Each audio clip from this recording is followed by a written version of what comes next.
अस्सलाम वालेकुम friends, welcome back to top smarties. Drama serial Sazawaar. Aashir जो कि दामिया को बहुत चाहता है, उससे मोहब्बत करता है और अभी तक इजहार भी नहीं कर पाया। लेकिन मुस्कान चूंकि अपने भाई की फीलिंग्स को जानती है, इसलिए जब मुकलावे के लिए वो घर आती है तो आकर अपने माँ बाप से बात करती है। और माँ बाप भी दामिया की बात सुनकर खिल उठे, क्योंकि दामिया वाकई घरेलू लड़की है जो कि घर को भी बहुत अच्छे से मैनेज कर सकती है।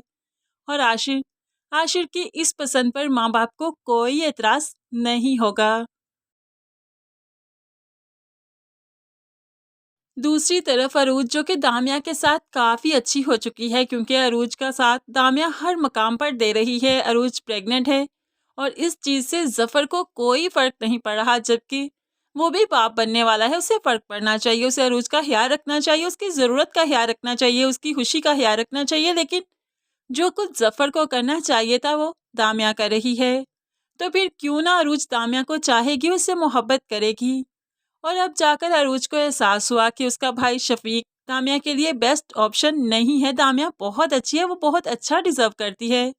तभी तो वो अपने भाई को फोन करती है, देख शफीक, तुमसे एक बात करनी है।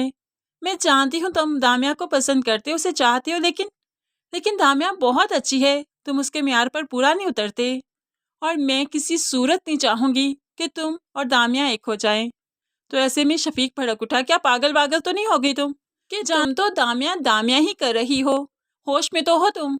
तो ऐसे में अरोज कहने लगी, होश ही तो आया है, तब ही तो कह रही हूँ कि तुम उसे डिजर्व नहीं करते हो। तुम ना पढ़े लिखे हो ना जॉब करते हो, वो पढ़ी लिखी सुलझी हुई जॉब करती है। वो देखो ना, इतना अच्छी तरह से घर को मैनेज कर रही है, संभाल रही है, मुझे संभाल रही है। क्या क्या वो अच्छी लगेगी तुम्हारे साथ चलती हुई? वो तुम्हें डिजर्व नहीं करती, वो बहुत अच्छा इंसान डिजर्व करती है। अब तो शफीक को बहन की बातों पर काफी गुस्सा आ गया, तभी तो वो फौरन ही दामिया के पास उसके ऑफिस में पहुंच जाता है। यहाँ पर जाकर दामिया जो काम कर रही थी उसका हाथ पकड़कर खींचने लगा। ये क्या तमाशा बना कर रखा है तुमने? कहती हो कि मुझसे शादी नहीं करनी, किससे शादी करनी है तुम्हें? दामिया डर सी गई कि ये यहाँ पर कैसे आ गया, इसलिए दामिया अपना हाथ छुड़वाते हुए कहने लगी, आपको यहाँ पर किसने आने दिया? आप अंदर आए कैसे? क्या बाहर कोई गार्ड नहीं बैठा था क्या? क्या इस तरह से गार्ड्स अपनी ड्यूटीज करेंगे अब? आशिर ने जब इतना शोर करते हुए दामिया को पहली बार सुना तो जल्दी से भागते हुए अपने ऑफिस से बाहर निकल कर आया, तो शफीक को यहाँ पर देखकर दंग रह गया और उसे याद आया कि ये तो वही इंसान है जो उस दिन ऑफिस के बाहर आकर खड़ा था और दामिया को परेशान कर रहा था। तभी तो वो शफीक से कहने लगा, तुम यहाँ पर किस तरह, किसने तुम्हें अंदर आने दिया? तो ऐसे में शफीक कहने लगा, क्यों नहीं आ सकता, अपनी मंगेतर से मिलने आ सकता हूँ, और चलो तुम्हारे साथ तो मैं आज ही निकाह करूंगा। क्या तुमने अफवाहें फैला रखी हैं कि तुम शादी नहीं करोगी मुझसे? अब मेरी बहन को वकील बनाकर मेरे सामने खड़ा कर दिया। तो ऐसे में दामिया कहने लगी, मैंने किसी से कुछ नहीं कहा और ना ही मुझे शादी करनी है तुमसे।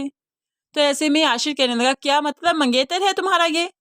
लेकिन दामिया कहने लगी, झूठ बोल रहा है ये, कोई मंगनी शंगनी नहीं हुई हमारी, सिर्फ यही चाहता है मुझसे शादी करना, मैं नहीं चाहती हूँ। दामिया इस तमाशे से रो भी रही है, डरी भी है, और और आवाज भी ठीक से नहीं निकल पा रही कि पता नहीं क्या होने वाला है, पता नहीं उसकी जिंदगी का क्या फैसला होगा। ऐसे में आशिर उसे तसल्ली देता है, अगर तुम्हारा मंगेतर नहीं है ना तो तुम्हें ये कुछ नहीं कह सकेगा।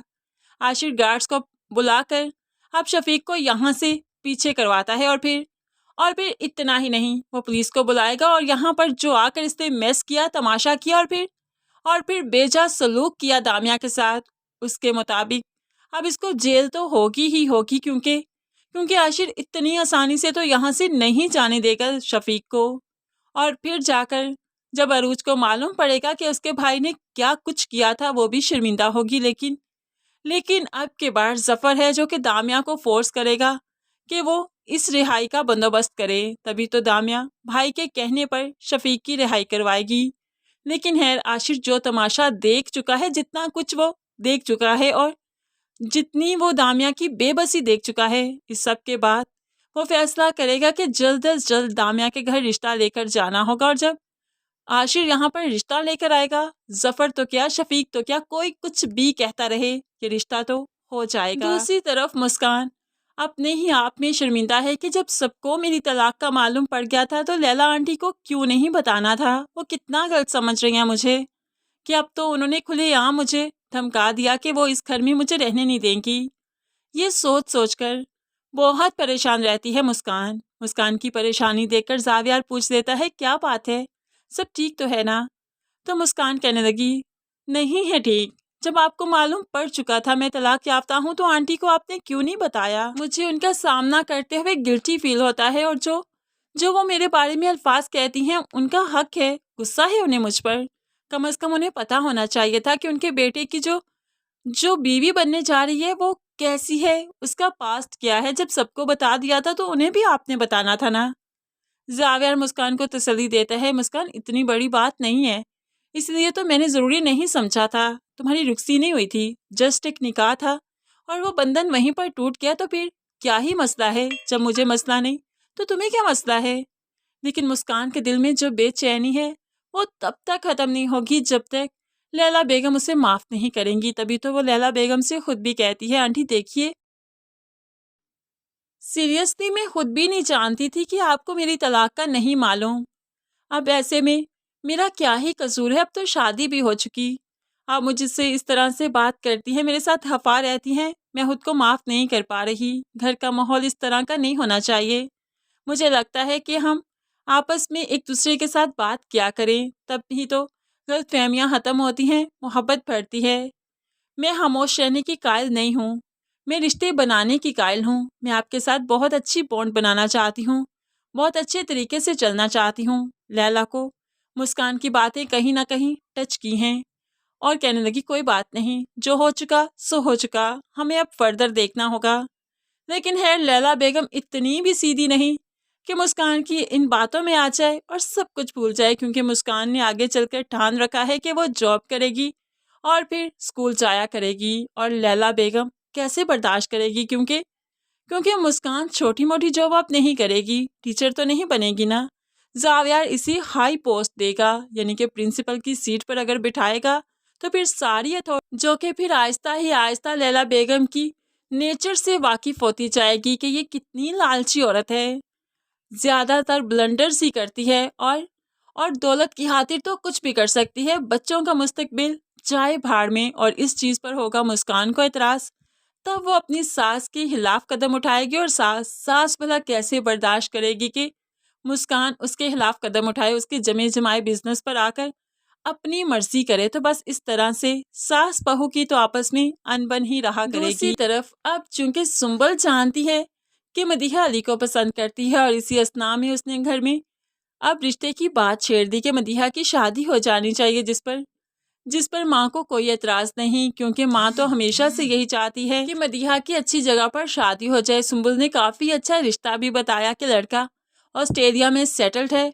बहुत अच्छा बिजनेस है उनका, फैमिली भी छोटी सी है, और ऐसे में मदीहा उन्हें बहुत पसंद आएगी। तो फिर माँ बाप को भला क्या ही एतराज़ हो सकता है। वो तो इस शादी को फ़ौरन करना चाहते हैं, लेकिन मदीहा नहीं करना चाहती ना, वो तो अली को पसंद करती है। और सुंबुल सुंबुल यही सब कुछ तो चाहती है कि मदीहा अपनी फैमिली के खिलाफ हो जाए और फैमिली को पता चले कि उनकी बेटी किस डगर पर चल पड़ी है। लेकिन अगर देखा जाए तो सुंबुल ने तो मदीहा से खुली जंग का इरादा कर रखा है।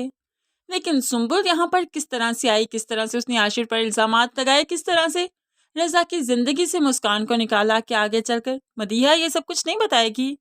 जब मदीहा की मोहब्बत वो छीनने पर तुली है, तो क्या मदीहा इसकी मोहब्बत इसके पास रहने देगी? खैर काफ़ी इंटरेस्टिंग ट्विस्ट एंड टर्न्स आने वाले हैं, जब दोनों दोस्तें एक दूसरे के आमने सामने आ जाएंगी, रजा को हकीकत मालूम पड़ेगी और फिर माँ बाप को हकीकत मालूम पड़ेगी। कितना मज़ा आएगा। तो फ्रेंड्स, आपको क्या लगता है, हकीकत जानने के बाद रजा सुंबुल को डिवोर्स दे देगा और सारी उम्र फिर उसे तन्हा ही गुजारनी होगी, या फिर पैचअप ही रखेगा सुंबुल के साथ? वैसे हमें तो लगता है कि रजा सुंबुल को डिवोर्स दे देगा, मुस्कान अपने घर में खुश रहेगी और सजावार के तौर पर रजा सारी उम्र अब तन्हा ही गुजारेगा, क्योंकि अब वो किसी और को मुस्कान की जगह नहीं देना चाहता। फ्रेंड्स, क्या आप एग्री करते हैं हमारी इस प्रेडिक्शन से या नहीं? ज़रूर कमेंट्स में बताइएगा। मज़ीद वीडियोस के लिए चैनल को सब्सक्राइब करके साथ ही बेल नोटिफिकेशन ज़रूर प्रेस कर लीजिए, ताकि आने वाली हर वीडियो बहुत आसानी से देख सकें। दुआ में याद रखिएगा, अपना बहुत सारा ख्याल रखिएगा। नई वीडियो तक के लिए अल्लाह हाफिज़।